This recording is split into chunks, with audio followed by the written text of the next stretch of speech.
Welcome to the American Slang podcast, where we will explore language and culture in different regions of the United States. Slang is a type of informal language that's typically spoken in a certain area or by a group of people. Culture is dynamic, language is dynamic, and in this podcast, we will explore the connections between them and the way new words and expressions emerge in different places in America. I'm Anne. I'm a virtual educator and currently work online for the United States government teaching English as a second language through the American Embassy. You can find out more about my courses and educational resources on my website. In today's episode, I talked to Angie, who was born and raised in Los Angeles, California. And this conversation between us, I think, will be fascinating for those of you who love American culture and language. And Angie talks about language as this living, breathing phenomenon that's constantly evolving. And she talks about how humans deliberately create new words, how they play with language, and how the meaning changes the shape of words. She also discusses how every person can create their own definitions, their own meanings, their own uses for certain words, depending on when they hear them or how they relate to their life at that point in time. So it's a very postmodern approach to slang and I love her discussion of this. And then we'll also discuss how words are spread, how words gain traction and then lose popularity, and how these words may connect with certain identities or groups of people in society, and they may disappear and then reemerge and be taken on by new subgroups, for example. So I think you'll find this episode to be particularly enlightening. I hope you enjoy it, and let's get started. Hi everyone, I'm so excited to be here today with Angie. I'll be interviewing her about LA slang and a little bit about her experience as an English teacher in Spain, and also growing up and living in LA. So tell us, Angie, how long have you been here in Galicia? Well, hello. Hello, yes. I've been here for 2 years now. This is my second year. I came in 2021, like late November. I got here late, just visa problems, like we're delayed, COVID. Yeah. But I'm really excited, and I really love Galicia. It's very reminiscent for me of like what Northern California is. It's very green and rainy, so in a way it's like home away from home now. It's starting to become that for me, and I really enjoyed it here, though the rain is no joke. That's for sure. Did you have that experience of living here? Did you come to some certain realizations about your own culture? Like you realized, oh, my culture is like this, or my... Yeah. You started noticing so much more about the United States or about California or about... It's strange like how it is living in another country that's very different from where we grew up from. And I mean, for me, being from California and like being from Los Angeles, and it's just a very big city, and coming here to a very much more like these smaller cities, like very... being able to go to like a small like aldea, like a little village, you know, and that's completely different from what it's like here. It's put a lot of things in perspective like that, as far as like small like cultural subtleties, like how do you like say hello to someone, you know, how do you interact with people? Like some people are very shy, some people are very open.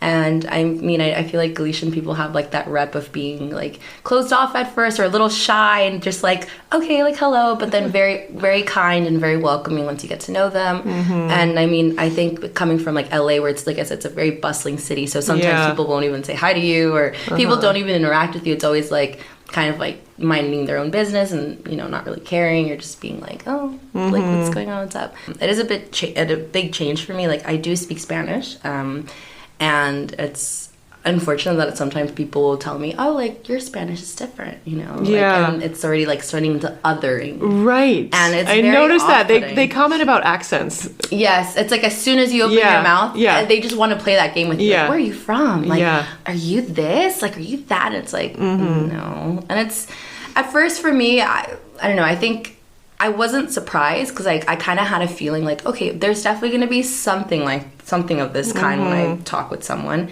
But it's still surprises me how reoccurring it is, especially within like older like adults, like older Spanish people, sometimes older Galician people, like when I speak with them and they're like, oh wow, like you speak Spanish so well, like your accent is so clear, like I understand everything. And I'm just like, okay, like thanks, like strange, like you don't have to comment on it, you know. And then people will start guessing like, are you Mexican, or you're or I've gotten a lot of people saying like, oh, you're Mexican, is so great. And I'm like, you know, that's not like shouldn't really say that. So it's just like there's this like cultural disconnect that still happens here. And I've noticed that in Spain, like there's still like a very big social and cultural disconnect from the rest of the world.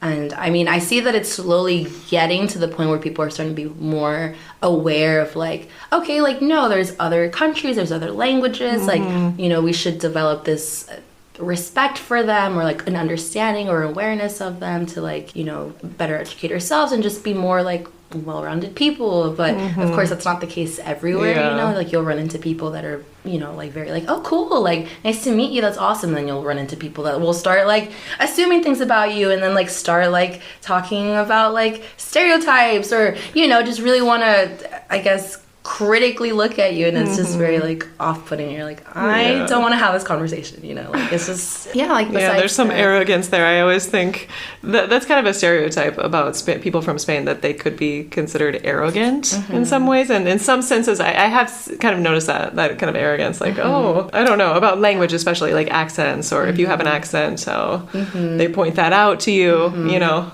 That's true. And I even feel like when people are like, when they find out we're American, they're like, oh, you're American. And then it's like also this kind of like weird thing. I see it always like kind of like gloss over people's face when they have that realization of like, oh, you're from America. Like, you're from California? Like, what? Like, that's so cool. Let's kind of talk a little bit about LA. We're going to be talking about LA slang. We're going to focus on some slang words today. And also, I wanted to just share the experience of when I'm from the Midwest. The first time I went to LA, I was a little bit shocked because I was kind of a small town girl. So anyway, I went there when I was 10 years old with my family, because I have family that lives in California. And the first thing I noticed was we got on the interstate and there were like 10 lanes on the interstate, which was like, whoa, there were so many cars and so many people, and it was very crowded. And also I saw this guy in a Jeep lifting a dumbbell. Like he was lifting weights while driving. He had one hand on the steering wheel and one hand just lifting weights. So this is the impression I have of LA.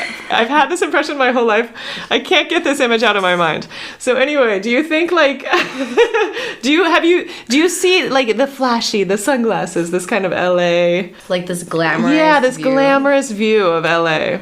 It's starting to get there. And I was just having this conversation like last night, just saying how, you know, recently with the rise of like influencers and then this big like romanticization of LA and Hollywood and California as a whole, like it's definitely starting to be there, but where I live, like it's not there yet. So I'm excited. I live in Inglewood right now, so it's currently 10 minutes from the main international LA airport. So it's not there, but like in certain parts of LA that you'll definitely like see people like, you know, walking on the street with their phone in their hand and sunglasses and like purses, or, you know, dressed nicely, or you can just, I don't know, I feel like you can just pick it up, like you can see their energy and you're like, oh, you know. And I mean, being born and raised in LA, like I take a lot of pride in LA, like, and I love it, it's home for me. And so as much as I do agree it's starting to get very crowded, the traffic is starting to become horrendous. Part of the reason why I don't drive, because I'm like, I can't deal with this, nor do I want to. The difference between the East Coast and the West Coast, culturally speaking, would you say that you could make any generalizations? Like, okay, East Coasters are like really tense and in a hurry and they want to get things done. And West Coasters, could you say that they're more relaxed and they're more like zen or spiritual or something? That's one stereotype that I read in this article about East Coast, West Coast difference culturally. Do you think it's difficult to generalize, or? I mean, the generalizations and stereotypes will always be there.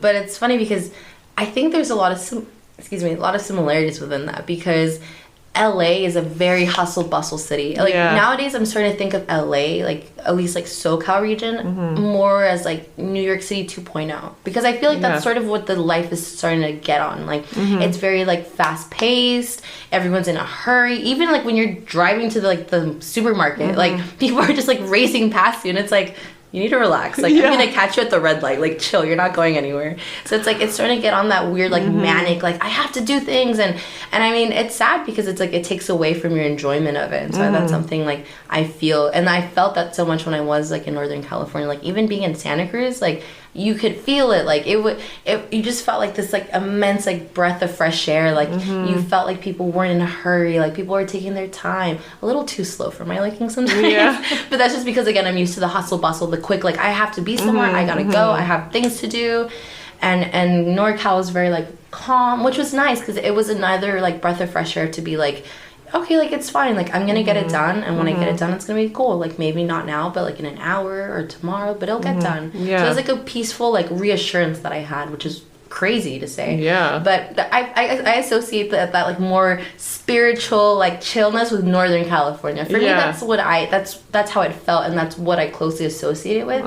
Like, Southern California is much more, like, big city, like, very, like, flashy lights, like, really awake at all hours. Like, you'll find food at 2 a.m. Like, the drive-thru at McDonald's is open, you know, like, you know, there's that. And then, like, in Central California, which is, again, has its own life of its own. It's very different, I think. Like, I don't have too much experience in Central California, except, like, just driving, like, from LA to, like, college and things like that. But it's also so much of a slower pace, because it's very, like, rural and agricultural. So I think that as a way of its own is much more, like, relaxed, but also, like, has to get very, like, small town vibes of, like, all right, well, there's nothing really to do here. You know, I don't know, like, I always associate people from the East Coast being very, like, like, tough, because it's very crowded, and I don't know, I feel like it's much more crowded because, like, the states are smaller there, and it's, like, a lot of population. So like, you have to, like, have your elbows out if you're gonna cross the street, and you're like, I gotta make it through, you know, I gotta catch the train, I gotta go to the subway. I don't know, I feel like people have a very, like, tough, hard demeanor, and so sometimes friends will be like, oh, would you ever want to live in New York? And I'm like, no. I would get eaten alive by, like, the bodega cat, or, like, by the grandma just being like, move, and I'm like, oh.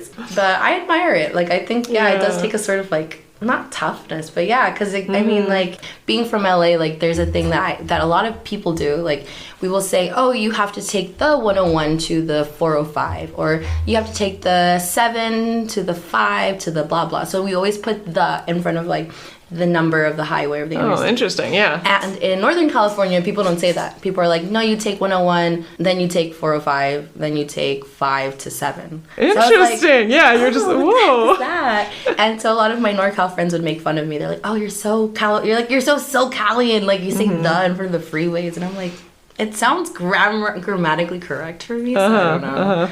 But like, definitely the language and just how it blends together, because, like, you can go, like, you can be in one part of LA and drive, like, 10 minutes, and then you're already, like, in Little Tokyo. Oh, or yeah. you can go from Little Tokyo and to, like, Little Bangladesh. And, like, you know, you'll see people from different cultures and food, and it's so vibrant, it's so lively, and that for me is home. Like, being able to get in the car and, like, drive 20 minutes, go to one town, drive another 20 minutes and go somewhere completely different, and it just being very, like, connected and, like, very so, like, open. Little neighborhoods, like, LA is full of these little neighborhoods that are culturally diverse, and you can experience that, but it's kind of car based. You do need a car in LA. You can't just take a train to these places, right? Unfortunately, no. Okay, that's nice. That's the sad thing. LA public transport, not there. Not where it should be. There's buses, but they're slow probably. I used to go to school in downtown LA for high school, and I would have to take the bus home every day sometimes, and so it was hard being a commuter, because if you missed the bus, then you have to wait, like, another hour, or you'd have to wait another half hour, and then with traffic and rush hour, and oh my god, no, it was really tough. It was tough. Yeah, I can imagine.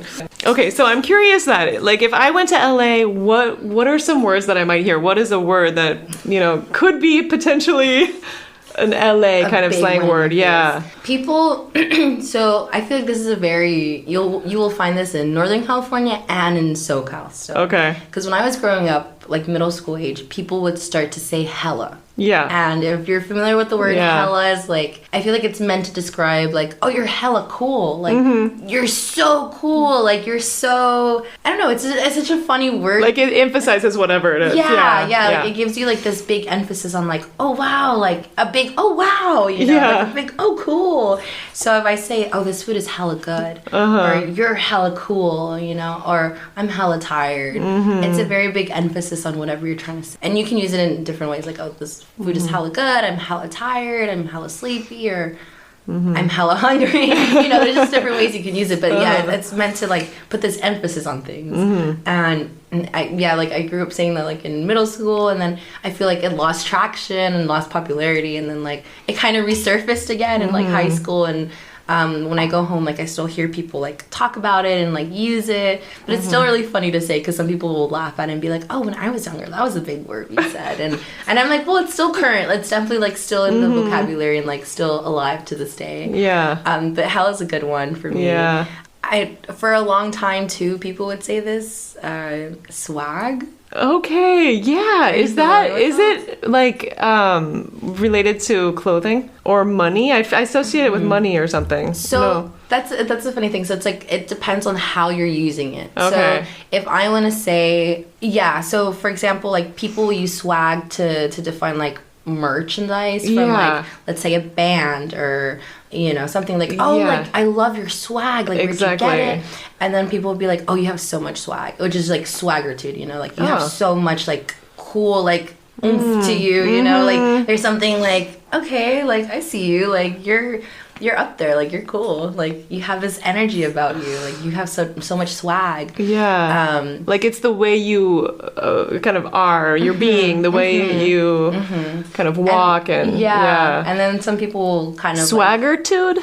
I think that's what the word comes from. Like, swaggertude. And then people just cut it to swag. Like, okay. Oh, and then for a while people would say swaggy.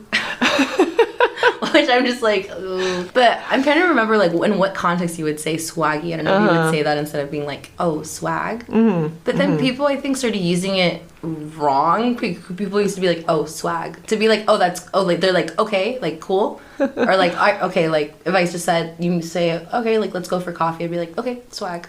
Like so it's kind of like confirmation. But I think that usage lost its traction because I don't think people would want to be saying swag. Be like swag. There are definitely a few words like from Spanish that people will say like and that kind of like is now used a lot in English and like people will like change it and like use it for themselves.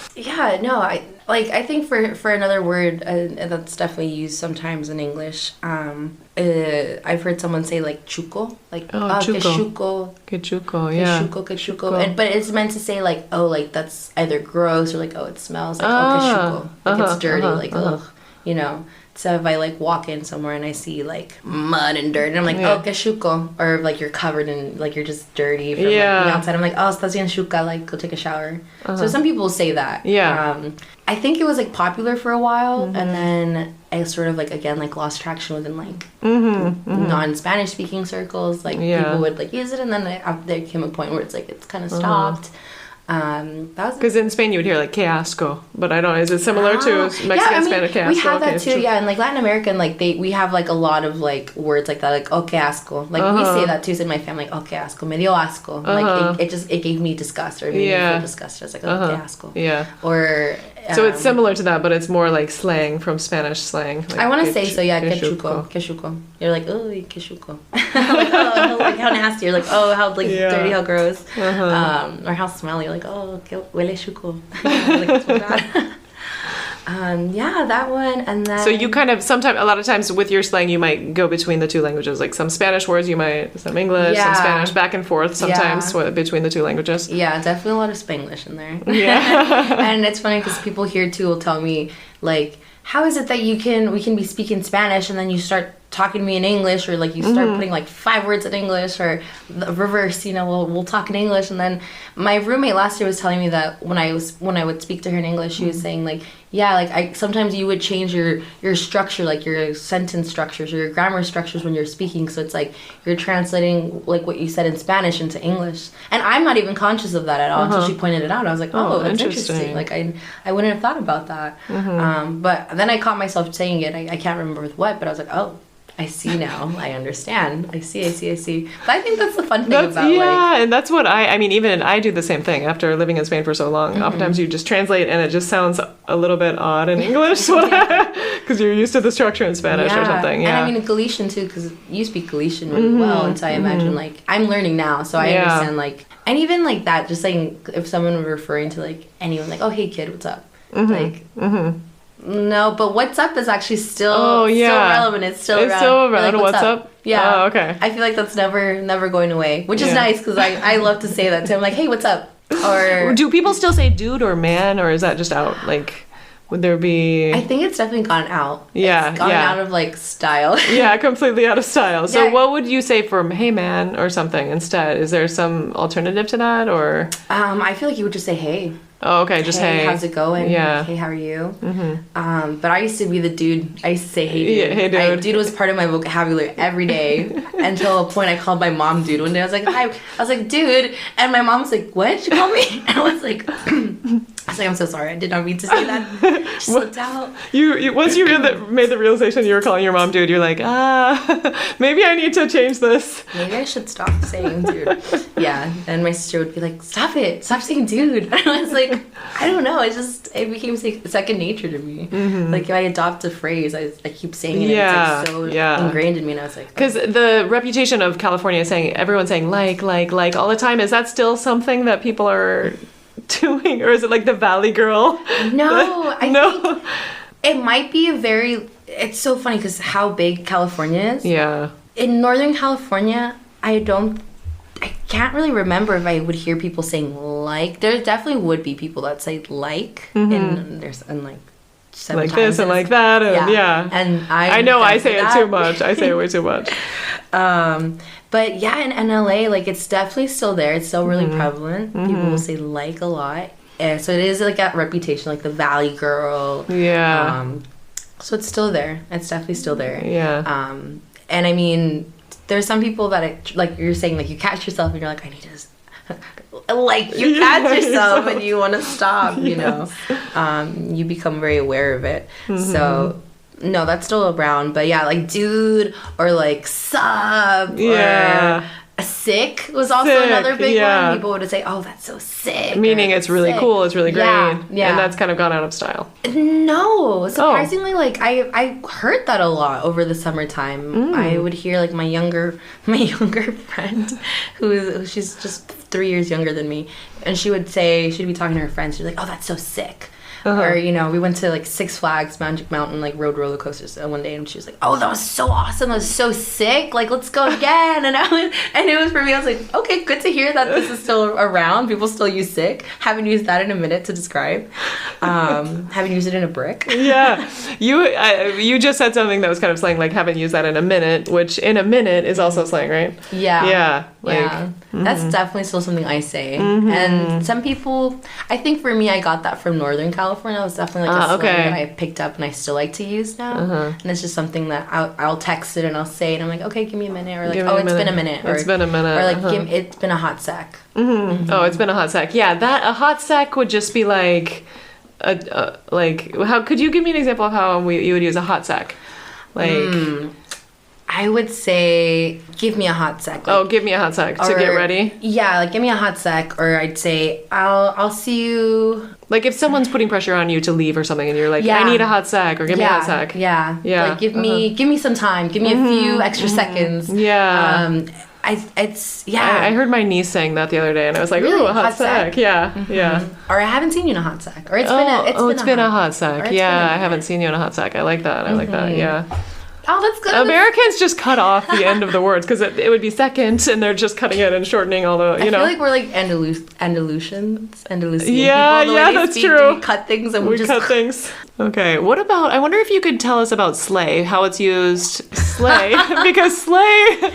It's coming, it's here to stay, I think. It's here to stay. I mean, a sleigh is something that Santa Claus rides to deliver gifts, but I've heard sleigh as slang, so... S-L-A-Y. Oh, it's S-L-A-Y. Yeah, that's sleigh. Oh, I thought it was S-L-E-I-G-H. Okay. Any sleigh. Nevertheless, what does sleigh mean? Oh my god, How would you use it? Sleigh is just one of those fun words that, again, like hell, it's meant to emphasize, like it's meant to, I think it's such a cool like word of encouragement. Oh yeah. Like I said, like Annie, like you slay, like you're killing it, like you're doing amazing. Like it's such a cool word to encompass like a lot of encouragement, a lot of like love, and a lot of just like support. Because I mean, I could say that about a person. Like I said, Annie, you slay. I can even say it about like a movie. Oh, that movie slayed. Like it was so good. So it's a verb, like slayed, it slayed. Oh, yeah. Interesting. It definitely came into popularity a lot. Also, when I was in middle school and people like started saying it a lot. They're like, oh, slay, slay, slay. But it became one of those weird words like swag, where it's like just so popular, so commercialized that it kind of like after a while people were like, okay, like enough of that. Like let's stop it. And then like recently, I think like within the last year, it just resurfaced all of a sudden, like social media and like pop culture, and but the way it's like turned from this like weird, like really like awkward, cringy, like commercialized way of saying like slay, and now it's more used of like in, you know, like it's a very big word in like LGBTQ plus communities to say slay, you know, like power to you, like, and it's evolved a lot in like the way people want to use it and the way like people associated with, and like it's true, like my outlook has definitely changed on it. Like I like to use it with my friends and like with people, like word, again, like words of encouragement to like sort of be like, oh, like you're incredible, like you're doing amazing, like you're killing it, you're killing the game. So yeah, that's so you would say like you slayed it, or slay, just like just use the word slay, or would you? So for example, I could be like, you're gonna slay, or slayed it. No, you're going to slay. Yeah, you're going to slay. Or sometimes when people just say, just slay. I have a friend that she's always like, slay. She's like, bestie, slay. And I'm like, thank you. But yeah, like people, again, like I could say like, Annie, like you slay. And I'd be like, thank Leah, you slay. You know, like this tea, slay. So it's like a huge compliment. A huge compliment. But again, because again, I think it's such a cool way that it's encompassing a lot of emotion, a lot of like love, encouragement, or I don't know. That's the way I think about it. I'm sure someone completely else can have a different like outlook on what they think slay means and how it's like used daily. But for me, that's something I've seen people use it now. Like that's really interesting how you're talking about the evolution of some of these words, how they start and then they kind of get taken over by pop culture, and then they come back to certain communities, like the LGBT community using slay more. Yeah, the evolution of these words. Yeah. It's like, and I mean, I think that's the nice thing too, because it's like language is always like it's a living, breathing thing. Like it's always going to change. Like I don't know. I feel like we have a lot of popular English words that sometimes like people will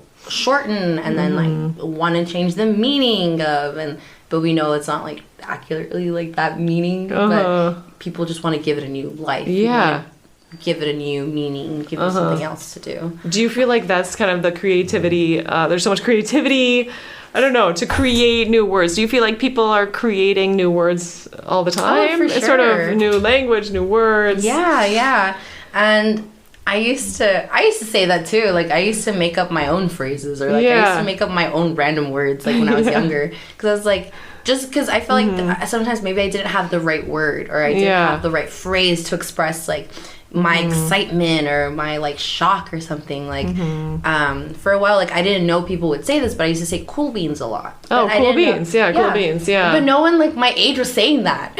No one in my school and my friend circle was saying cool beans, and one day it just kind of came to me. I was like, oh, cool beans. And I was like, okay, cool beans. And I used to say awesome possums a lot. Oh yeah. So that's a real thing. Yeah, that's true. Awesome possums. No way. No, I've never heard of it before, but I hear people always inventing stuff like that. Just being creative and playing with. Yeah. And I remember clearly being in high school using these words like cool beans and then awesome possums. And people would make fun of me like, awesome possums. Like, what is that? And I remember in college, just out of the blue, one time I was like, instead of saying that's so cool, I was like, that's gravy. It's gravy. That's gravy. Yeah. Like, that's so cool. Like, yeah, that's gravy. That's cool. That's dope. Or even dope.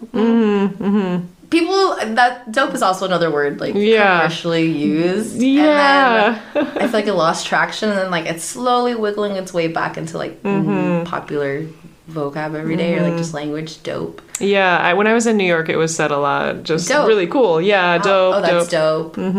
But it's also Northern California, I think. I don't know. Oh, my God. One thing that I'll never forget is, like, when a friend of mine described a song as, like, a banger.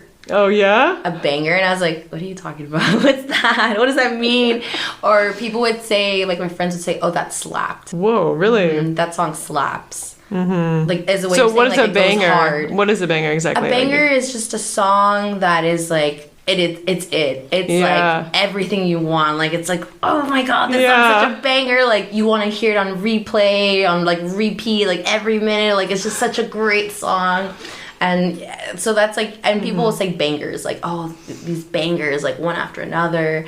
And I mean, sometimes I'll say that too. It's like, oh, that song's such a banger. Or like, it bangs. Or more like, it slaps. Like, oh, that song slaps. Yeah. But I've heard it used more for music. Like, for movie-wise, that movie slaps. Yeah, I guess so. Because, I mean, yeah, it's meant to express, like, how cool it is, or how, like, how much you like it, or how much, like... Yeah, like, I wouldn't mind seeing it again, or I really enjoyed it. I've never heard that before. Slaps. Really? I love it, though. I like that idea. Slaps. Yeah, it slaps. It is a little violent, though. Some of the American slang tends to be a little violent. Yeah. But that is interesting that you say, and other people have talked about that, like traveling to different regions and not being able to understand what they're saying, and just say, okay, what does that mean exactly? But there's so much linguistic diversity in different cities in the U.S. Do you feel like in neighborhoods, too, like in L.A., could you go to one neighborhood and hear completely different slang than another neighborhood, or do you feel like it's more uniform slang in the city? Or it's a mixture of both. It's a mixture of both. It's very much like uniformed, which is crazy, because it's like how quickly, like, I feel like you can hear a word, a phrase, and then how quickly everyone's going to talk about that. Yeah. And then there's always going to be like some phrases or some words, like, you know, someone else will be saying, and you're like, oh, I've never heard that before. Like, oh, that's cool. And then, like, I feel like you'll pick it up, and then then you'll start saying it, and then, you know, you start to spread it around too. So I definitely think so, yeah. And I mean, nowadays the cool kids are always like saying things too, and creating new words and phrases, or like, again, like redefining old phrases and redefining old words, and, you know, trying to use that in their vocabulary nowadays. So that's definitely common. That we were talking about in the Bay Area slang, like some of the words from the 70s are coming back even. You know, like the word gnarly, which would be like a surfer slang from gnarly. the 70s, is kind of back now. I remember trying to use that word gnarly, but then after I was like, no, I couldn't get into it. It wasn't for me. I was like, gnarly. I was like, there may be certain words that you feel more comfortable with, that you like to say more, that just fit more with you, right? Yeah, and like I said, I think with a lot of slang words, especially like new up and coming slang words, or words that were popular once and like kind of like disappeared for a while. Yeah, like, they come back. Again. Yeah, resurface. They're definitely like changing. The definition has changed. Like another word that just came to mind is like simp. Oh, have you heard of that before? Simp. Like if someone says like, oh, he's such a simp, or like, oh, he's simping. SIMP, and then SIMPING, simping. What does it mean? I can't really tell you a straight answer, because I feel like there's the same thing. There's so many different definitions to it. There's so many different contexts you can use. Like for sure, when I heard it in college, like my definition was like, I used to, my friends and I say sad boy hours, like when you're just listening to sad like music that you're just like kind of like in your feels, and you're just like, oh, I want to kind of be like emo. I just want to like sit here and like listen to some indie music, or just something that will like kind of make me sad for a while and like melancholic. I don't know. And so sad boy hours. Sad boy hours. Okay. So that's a big thing, and that's something I heard from in Northern California, and then it's also gained popularity in LA and like the SoCal region. So people will be like, oh, it's sad boy hours only, like, oh, it's sad boy hour time. And I've seen it in like mainstream media now too, but it was so funny. I was like, yeah, sad boy hours. So within like this concept of sad boy hours, someone was like, oh, like well, for me, this is where the word simp was introduced, and like this thing, and I sort of took on a meaning of my own with the word simp. Like when I heard simp, I was like, oh, so like someone that likes to listen to sad boy horrors, like someone that likes to listen to just like sad music or music that will make them sad or like emotional or something. And so I'd be like, oh yeah, I'm gonna go simp now, like listen to sad boy hours. But then kind of reminds me of sulk or something. Oh yes, sulk or simp. I don't know. Oh, I'm gonna go sulk in the corner for a minute. But I love the idea of taking a word. It doesn't matter how it's used in other contexts. It's just making it your own. Yeah. Just like this is how it means. This is what it means to me. I have a habit of that, and then people will be like, "What? No, that's not how you use it." And I'm like, "Well, this is how I want to use it." Because with simp, I think like really what it means is like it's meant to describe a guy, and it's always meant to describe him sort of like longing for this girl or like this love, like sort of this unrequited love, and like sort of going out of his way to like do the most, and trying to be like to get the attention or just to sort of get like notice or like recognition. So sort of like a guy that will like kind of do anything to get to the person, get to the girl. And so they'd be like, oh, he's such a simp, like, or like he's simping, like he's like falling, like he fell hard for her, like, oh, he really likes her, he really likes him, like really likes them. But I feel like if you ask someone else what does simp mean, then they can tell you something similar, something different as well. So, yeah. These words are really nuanced. There's just so many layers, and they're very complex. Which is why it's a little intimidating to use some of them, because you're like, okay, how is this person going to take this when I say it? Yeah. And it's funny that you say that, because slang nowadays, I feel, and has changed a lot from like how whenever we were used to saying a word like slang. Because nowadays I feel like there's so much nuance to it, like you're saying, like there's so many different layers. Like it depends the context that you use it, how you're using it, like in what moment, like what are you trying to describe, what are you trying to use it for? Like that I feel like also changes the meaning, changes like the emotion and how you're just trying to say the word. Like that's true. Even the intonation of it, or is it sarcastic, or is it like a positive thing or a negative thing? It could have double meanings as well. Yeah. My mom is from Guatemala and my dad's from El Salvador. And so already, like, from the get-go, like, just, like, Central America and, like, even, like, South America and Mexico, like, every country has their own, like, distinctive, like, way of, like, speaking, like, slang or just, like, everyday usage of things. And so the thing is, like, growing up in LA, there's a very big, predominantly, like, Mexican, like, community. And so, like, Mexican Spanish kind of, like, reigned, like, more popular. And so for me, growing up, I grew up more speaking, like, Mexican Spanish in the sense of, like, using slang, using certain phrases that are more commonly used in Mexico than I would, like, in my own country. And so now that I've gotten older, I'm like, well, I want to learn more, like, phrases from, like, Guatemala or, like, from El Salvador, like, saying. So, like, in El Salvador, like, to say, like, phrases or saying, we say dichos. So I don't know if that's the thing that people also say in like other parts of that speak Spanish in Latin America, but we say dichos, like un dicho, and dicho es esto, like the saying goes.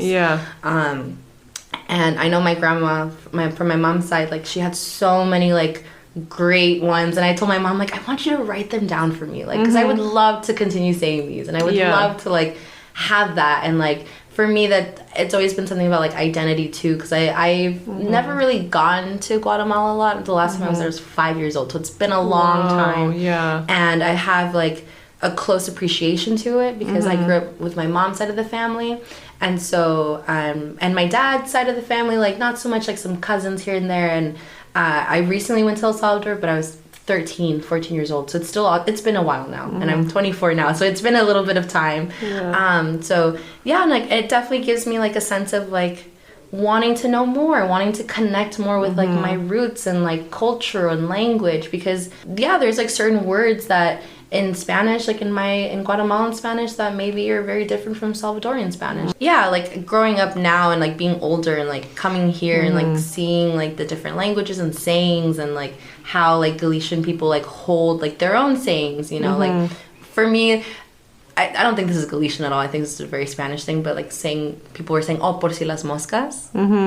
I think, are you familiar with that saying too? Por si las moscas? I've heard it. I don't know what it means. So it just means like just in case. Or like por si las moscas. If in case, okay. So for example, like right now I'm like, I didn't bring an umbrella, which I should have, because I was sprinkling on the way here, and I was like, oh, por si las moscas, like, I have to be prepared, like, because you never know. It's just, it means to be that, like, you never know. So it's like, just in like, case. take your umbrella, like, por si las moscas, because you'll never know. But I asked my mom, I was like, have you heard this before? And she's like, yeah. And I'm like, this is crazy. Really? I've never heard that. She's heard it before. Oh, interesting. Yeah. And I was like, this is the first time I've heard it. Like, it sounds so funny, but it's so cool. Thank you so much, Angie. This conversation has been really meaningful. I've learned so much from you. I feel like some amazing themes have come out of our conversation. Words, ideas, this whole concept of the language evolving and changing. So I really appreciate you sharing your culture with us, your identity, a little bit about, where you come from, and thank you for being here and joining me on the podcast today. Oh, thank you, Annie. It's been a pleasure. And yeah, thank you so much for inviting me, and you slay. Slay, Annie. Slay. Thank you for joining me today in the American Slang podcast. I hope you enjoyed listening, and I look forward to sharing the next episode with you, which is going to be about slang in Houston, Texas.